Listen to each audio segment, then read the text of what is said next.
Donald Trump need to win?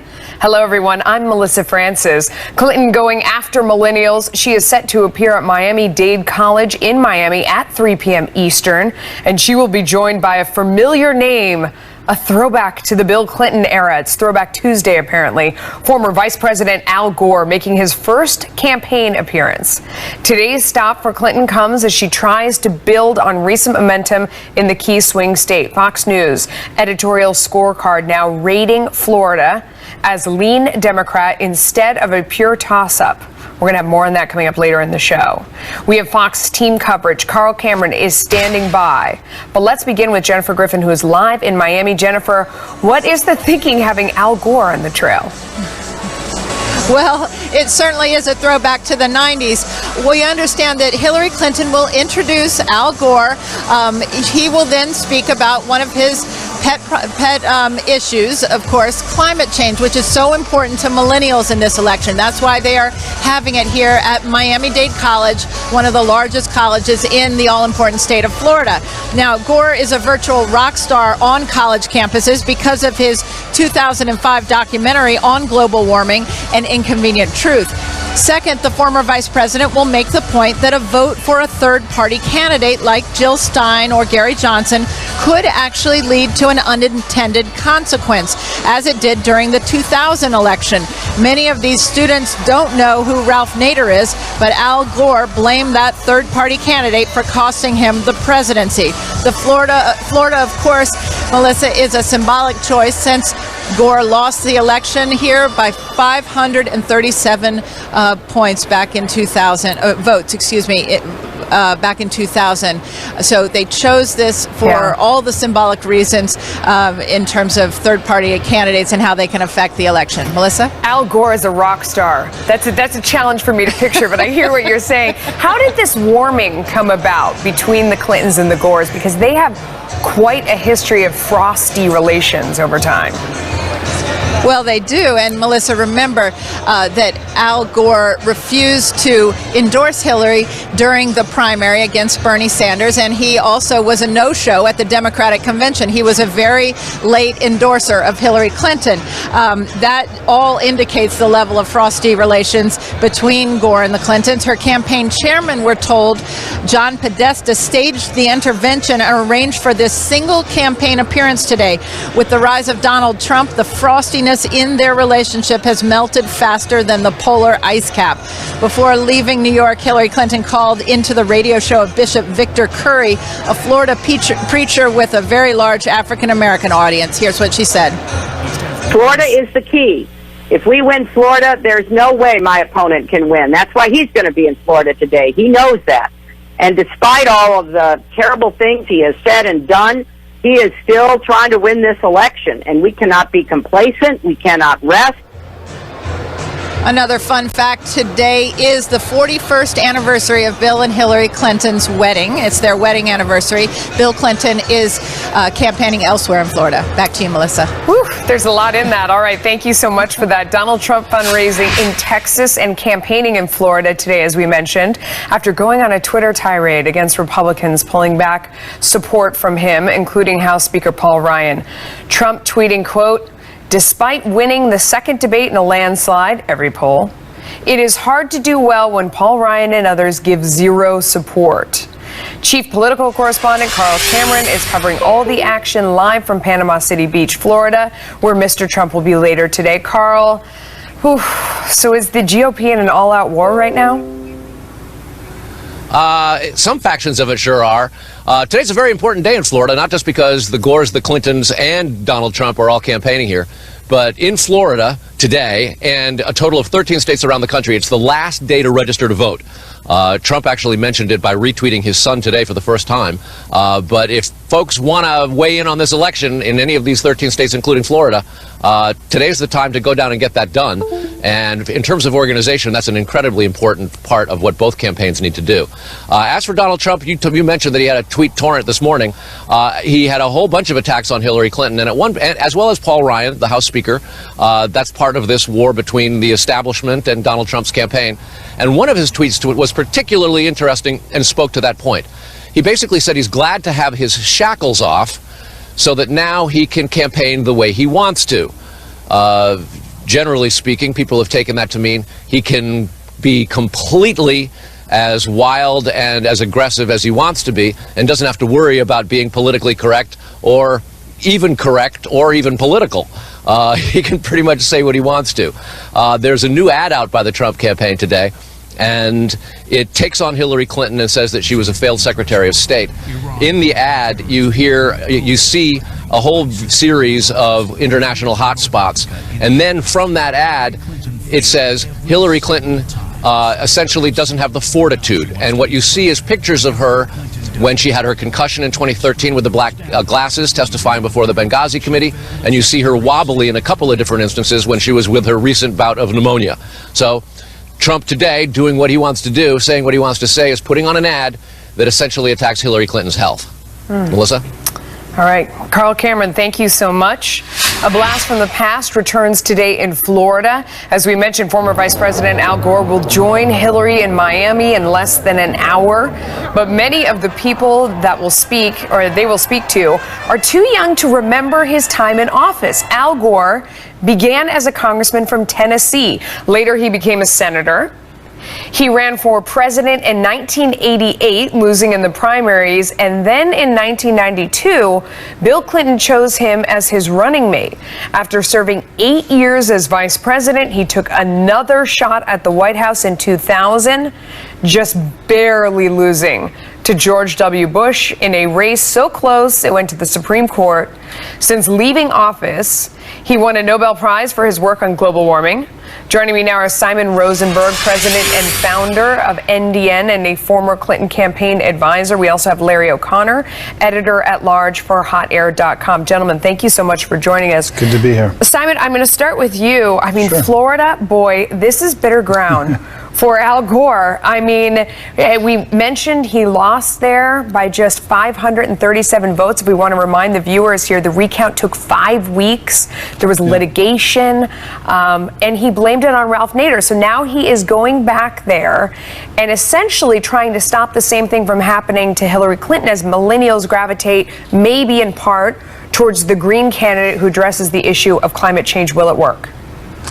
Yeah, I think it's good that the Clinton campaign is doing this for many, many reasons. You've covered many of them. This is a complicated story. I mean, and I think that they're going to tell two stories today. I think one is that about the throwing away your vote for a third-party candidate. We went through this as a country in 2000 and as the Democratic Party.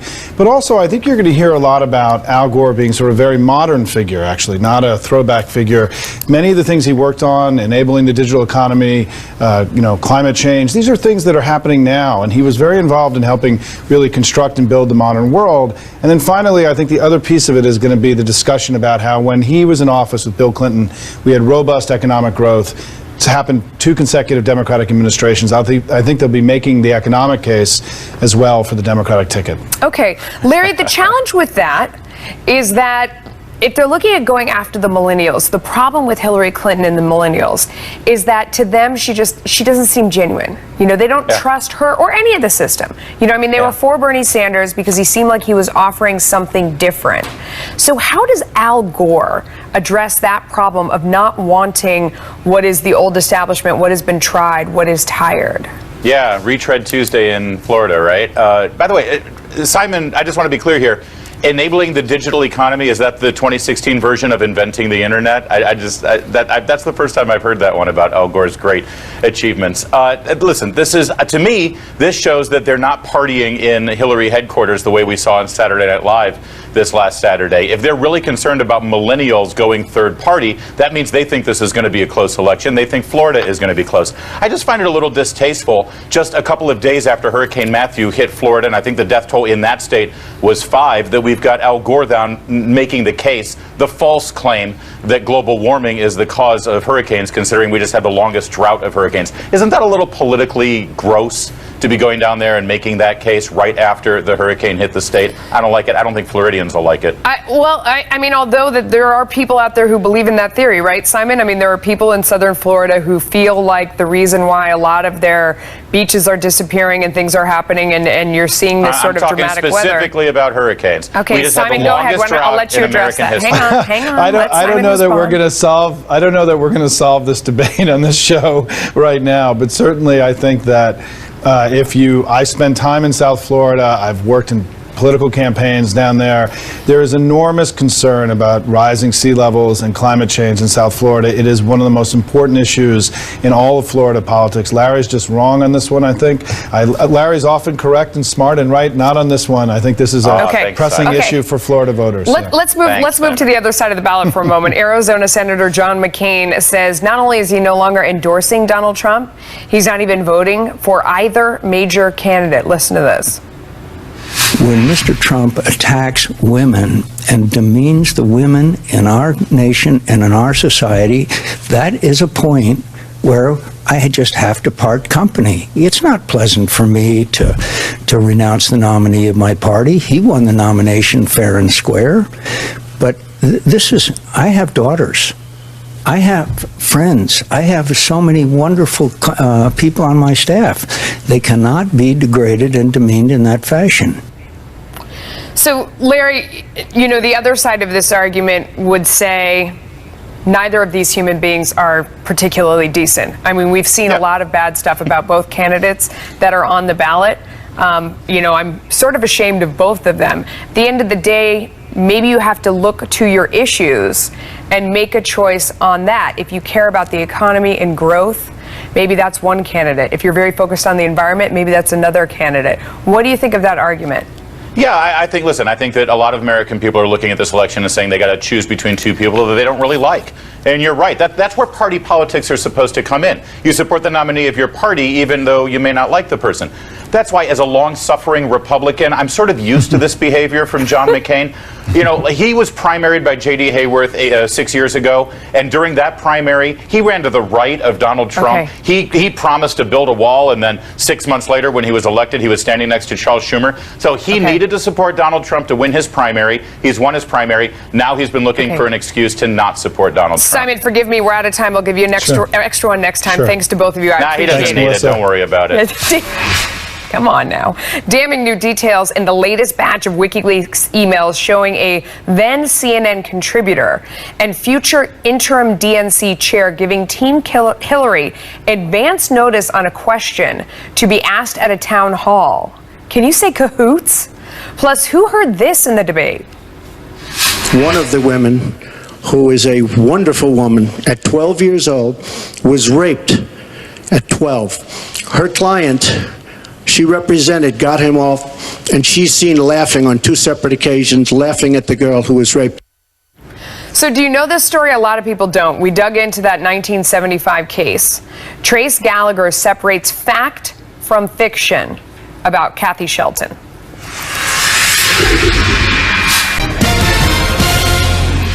A bombshell in email dump number 3 from WikiLeaks today, showing interim DNC chairwoman Donna Brazile leaked a question to the Clinton campaign ahead of the CNN town hall back in March. At the time, Brazile was a CNN contributor and vice chair of the DNC. This is just one of several potentially damaging new revelations from the Clinton camp. Chief Intelligence Correspondent Catherine Herridge joins us live from Washington with more on this. What have we learned so far?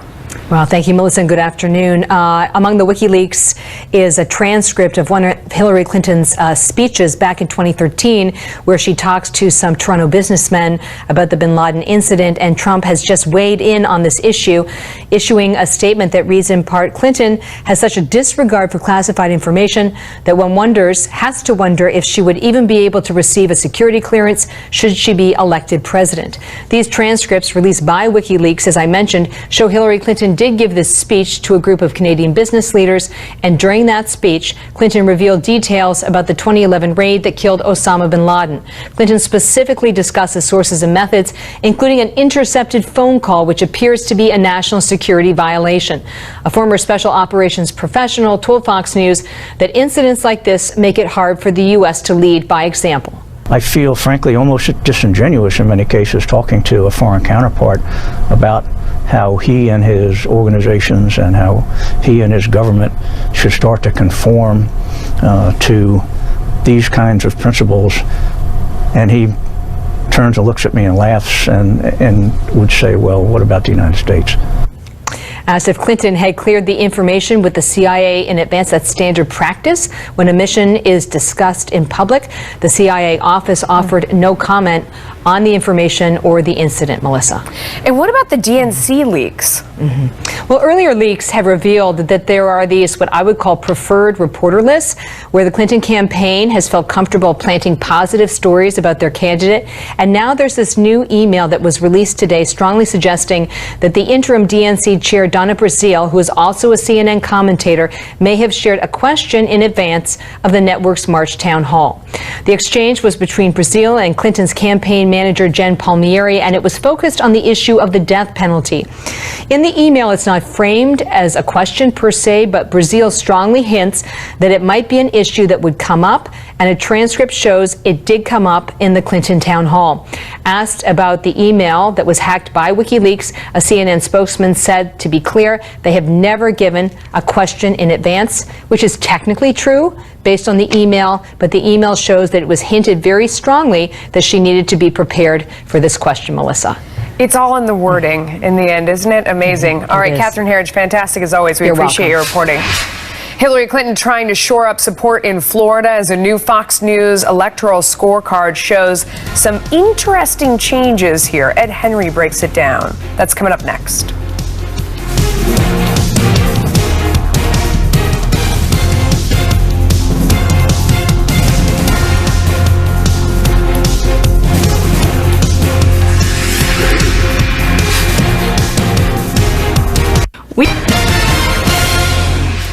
Hillary Clinton campaigning today in Florida, and she is bringing him back up to help turn the swing state blue. Former Vice President Al Gore appearing with her today in Miami. Florida will be the key to winning the White House, and of course, Gore famously lost there just a few hundred votes in the 2000 presidential election.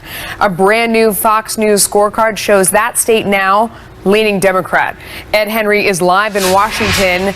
Ed, it's not just Florida. Clinton's seen a big movement in another battleground state as well, right? That's right. This is a big deal, Melissa. And there's a reason both Hillary Clinton and Donald Trump are in Florida today. Trump going back for more stops later this week. No Republican has won the White House without Florida since Calvin Coolidge. And so we're seeing the Sunshine State turn against Trump now, as is Nevada, site of the final debate next week. Look at this. You can see on our map, both were toss-up states. Now we are moving them into the lean Democrat column. Nevada with 6 electoral votes, 29 in Florida. Look at what that does to the big picture. We have Clinton closing in on locking up 307 electoral votes.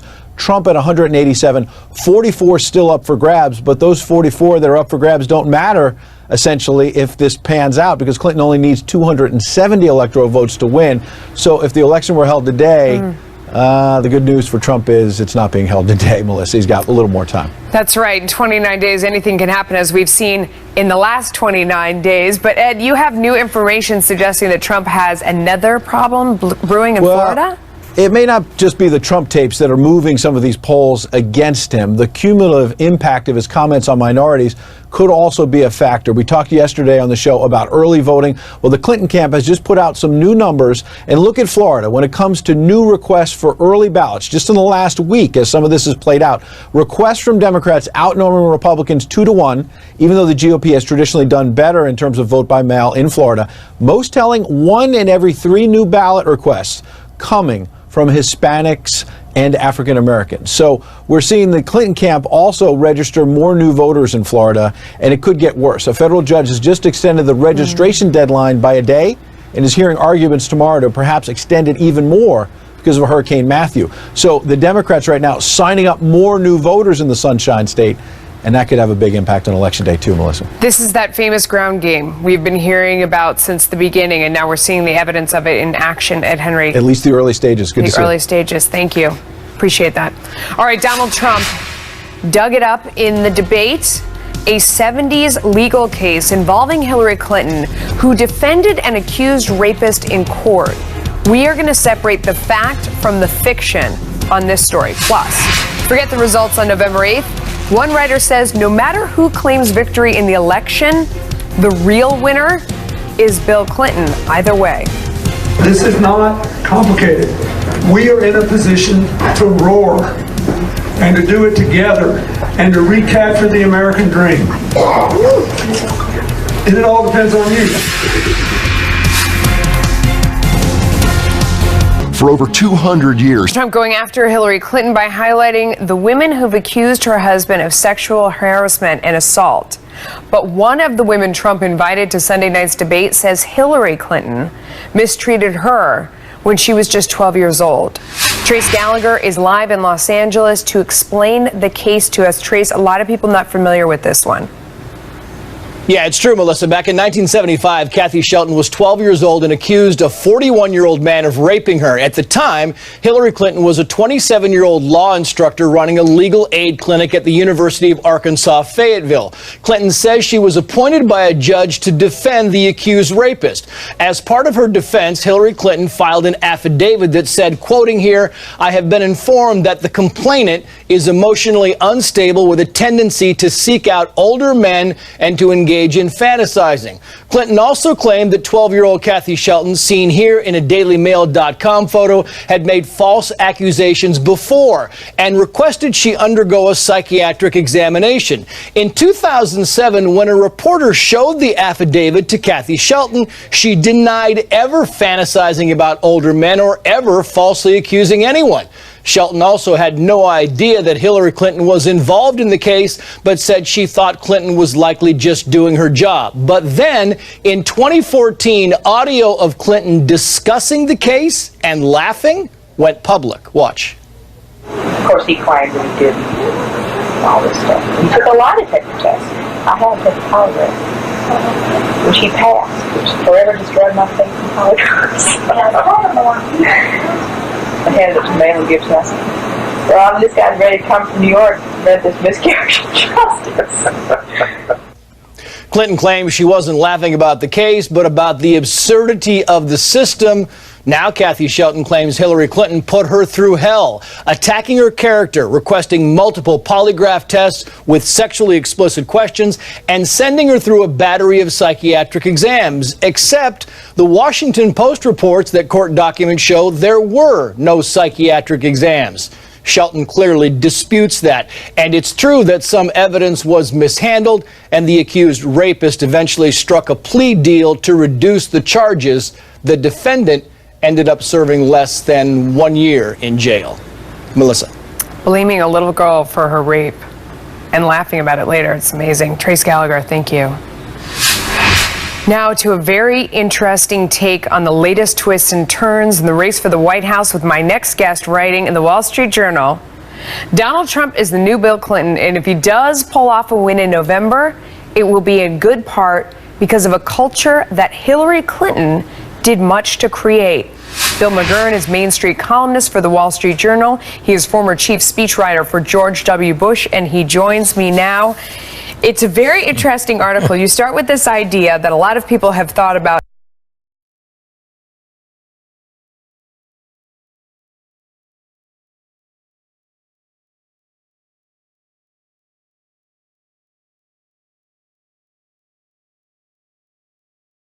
And sort of chuckled at in maybe a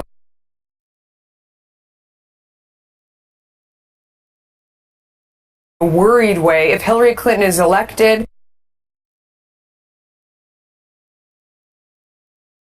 Bill Clinton, will return to the White House, this time as first spouse. Clinton lied and said, "I didn't have sex with this woman," or when that became impossible to do, he said,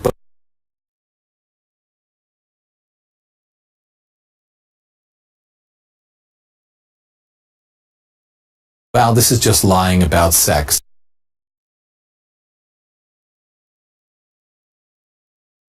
And so therefore all the other stuff doesn't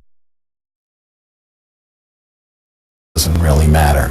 You know, before Bill Clinton, if you had said, if a president is caught having it, well, they fought and they won, and in the process they kind of slimed everyone along the way. Yeah. So people are looking at that as sort of an analogy now, that here you had this situation, and I remember it, even though I was young at the time, it was in the news and everywhere, that he did this thing and thought for sure he's going to have to resign. And he didn't. But how did they get past that? What was the trick? Was it her sticking by him? What was it? Well, look, I think a lot of conventions, moral conventions, are about doing the right thing and not being forced to by the law. And they realized that they're just not going to do it. The main way they did it is that they just didn't leave, and they went on the attack against all the accusers and so forth. And the message constantly through the years of the Clinton administration is a man's sexual liaisons don't matter to his job. You know, this is private perjury, doesn't even matter if it's about sex. And I think a lot of Trump supporters are saying, message received. Yeah. Now our guy is living the Bubba standard.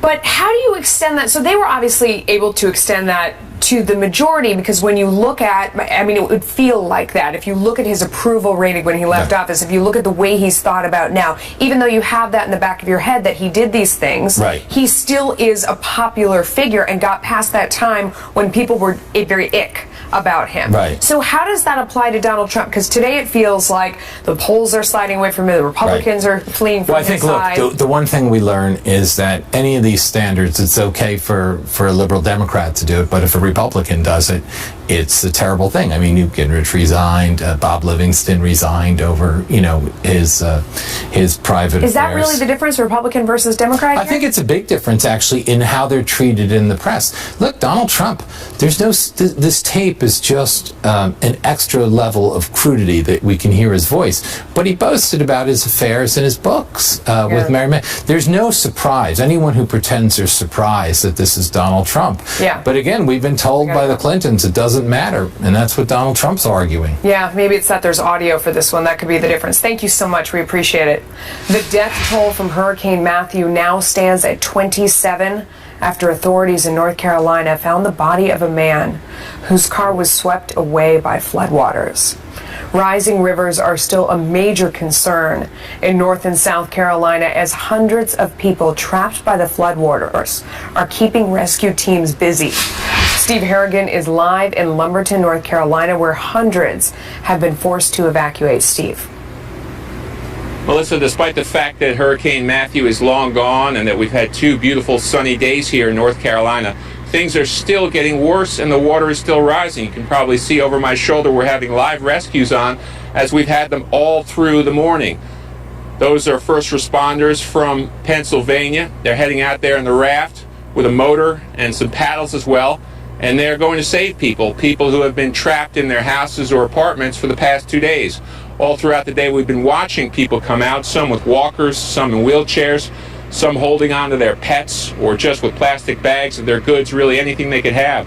For 2 days, they said, they often did not have electricity or water, some of them visibly shaken. So conditions here really, because of 15 inches of rain, because of the heavy flow from some key rivers here in North Carolina, it's getting worse, and it's probably likely to continue to get worse through Friday. So we have 300,000 people without power right now, and a lot of people who've been taken out of their homes just milling around, signing up for shelters, wondering where the next hot meal is going to come from. Melissa, back to you.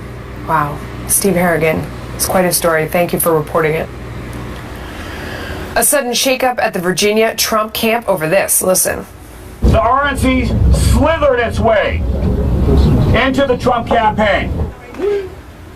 Trump's Virginia state campaign chair fired for encouraging protests against the RNC for their lackluster support. He joins us live to tell us what he thinks about that, coming up next. Plus, an exciting announcement from President Obama that's out of this world. Red Planet, here we come. Is there life on Mars?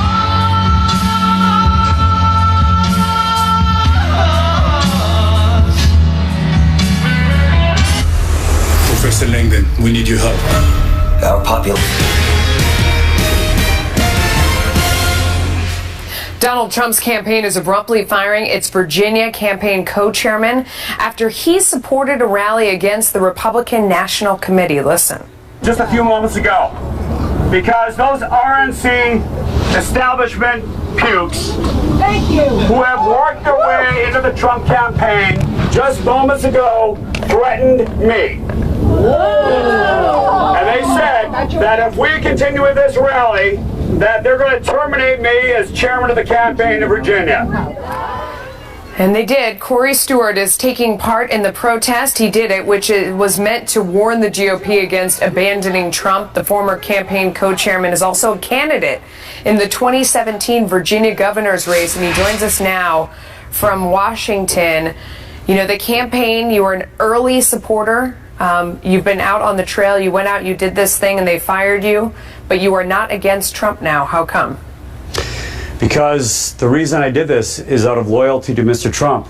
And what I saw inside of the RNC and is the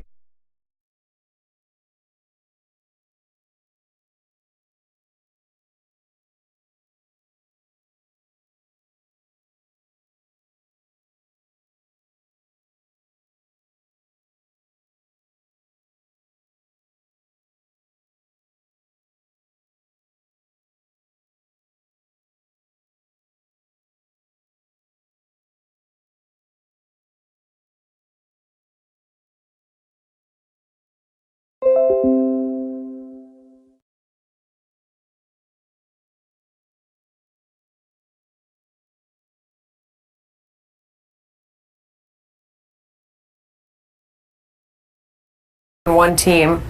That's ironically what you were saying as well. We're all supposed to be on one team. Do you regret protesting, though, in the way you did it and calling them pukes?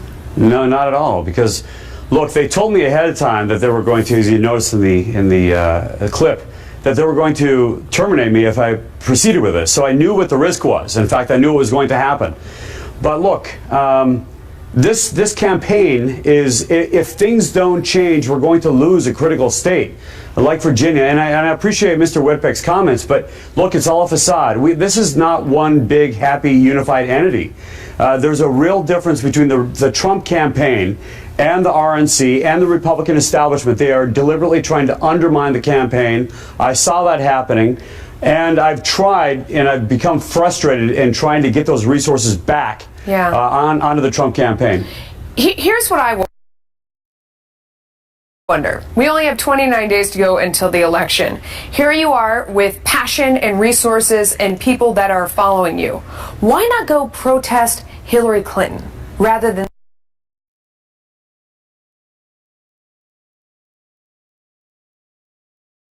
the RNC? Wouldn't that have been more helpful to Mr. Trump? Well, it was a pro-Trump rally, honestly. And, you know, only a portion of that rally was, but he said, because you cannot win the White House without winning Virginia as a Republican. And you cannot win Virginia with the lack of resources that are currently there. There's no ad campaign financed by the RNC in Virginia. And without that, we're going to lose the Commonwealth of Virginia. And if we lose the Commonwealth, we lose the presidency. I know everybody who's still part of the campaign has to put on this happy face that we're one big happy family. But I couldn't do that as part of the campaign, and for that very reason, I simply chose to get fired so that I could speak the truth about something that has to change in order for us to win. Today, this is the criticism for everybody within the Republican Party, is rather than saying you don't actually have to put on a happy face, just go aim your anger at Hillary Clinton. Just stop firing it at Republicans of any name, any place. Go fire it at her. What about that? Well, I wish they would. How about you? Why didn't you go do it? Go ahead. Look, I'm simply trying to win in Virginia, but it's very, very difficult when not only do we not have the resources, but we have people like Paul Ryan, Ed Gillespie, and others, establishment Republicans, who are continuously condemning Mr. Trump, undermining him within less than 30 days to go. And it's very hard to win when you got all these establishment pukes coming after Mr. Trump. Okay, so now you have 29 days to go. What are you going to do for yourself in the Trump campaign now that you say you're going to stay strong and stay with him even though you've been fired from the campaign? What's next for you? Well, I've been traveling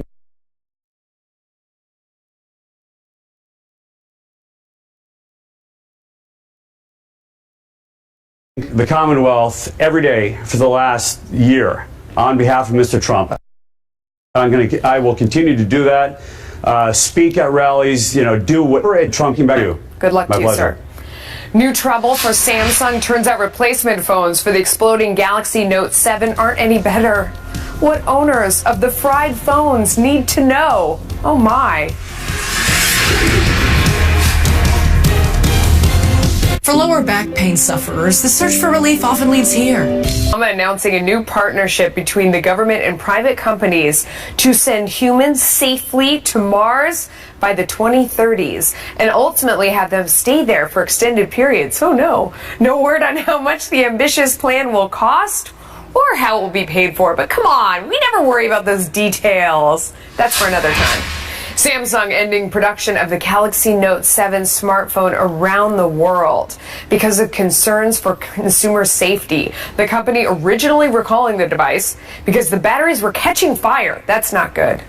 But now the replacement phones are doing the exact same thing. Jeff Flock is live from Evanston, Illinois with more on what this means for Samsung. Jeff, yikes. What are you hearing out there?